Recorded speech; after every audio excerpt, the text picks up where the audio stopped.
மிருகங்கள் வாழும் காட்டு மலைப்பகுதியை கூட விட்டு வைக்காமல் மனிதன் எவ்வளவு விவசாயத்தின் மேல் ஆர்வம் பாருங்கள்.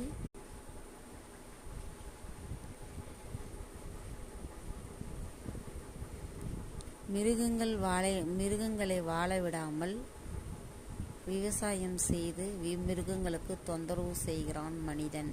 விட்டால் மனிதன் செவ்வாய் கிரகம், சூரிய கிரகம், சனி கிரகம் இந்த மாதிரி 9 கோள்களில் கூட வழியை அமைத்து விவசாயம் செய்வான்.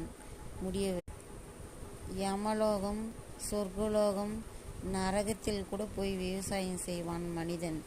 மனிதனைப் போல ஒரு பேராசை கொண்ட மனிதன் எங்கேயுமே பார்க்க முடியாது.